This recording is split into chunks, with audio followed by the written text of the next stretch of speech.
வணக்கம். சுக்கு காப்பி போடுற முறை என்ன? அது மல்லி, சுக்கு, வெள்ளைக்கட்டி, 2-3 மிளகு இதை போட்டு நல்லா கொதிக்க விட்டு, இது சுக்கு காப்பி. சுக்கை போட்டு தட்டணும்.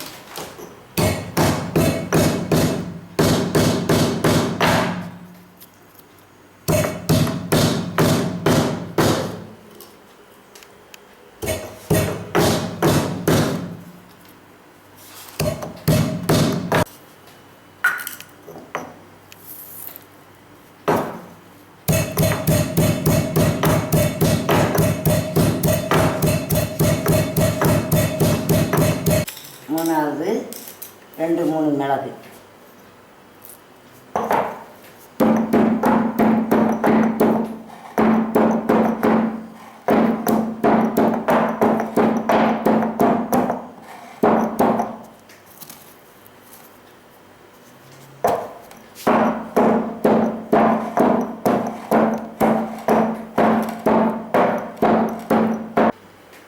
முதல்ல சுக்கை தட்டிக்கிடணும்.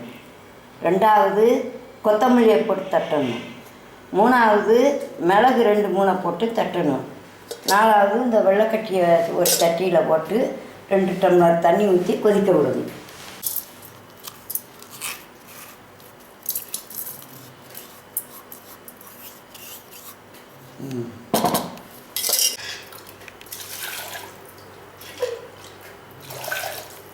தண்ணியை ஊற்றி 2 டம்ளர் தண்ணி ஊற்றி நல்லா வேக விட்டு அதுக்கு பிறகு இருத்து குடித்தோம்னா பிள்ளைகளுக்கோ பெரிய ஆளுகளுக்கோ நல்லா பசி எடுக்கும், நல்லா சாப்பிடலாம். இதில் இனிப்பு காணலைன்னா இன்னும் ஒரு அரை வெள்ளைக்கட்டி சேர்த்து கொதிக்க விடலாம். இந்த கொதிக்கிறது பாருங்கள் எப்படி கொதிக்குதுன்னு.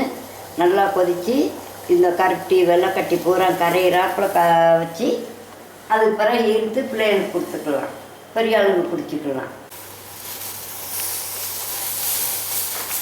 கலர் வெள்ளையாக இருக்காமல் நல்லா அது தேன் மாதிரி வெந்து வரும்.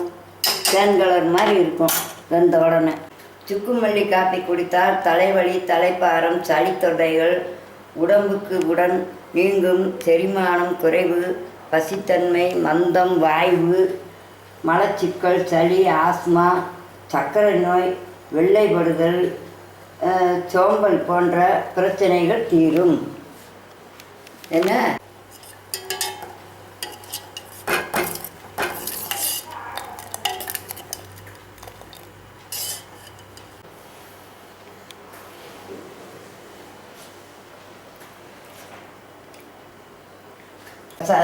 சுக்கு மல்லி காப்பி இந்த சல்லடையை வச்சு இப்படி வடிகட்டிக்கணும்.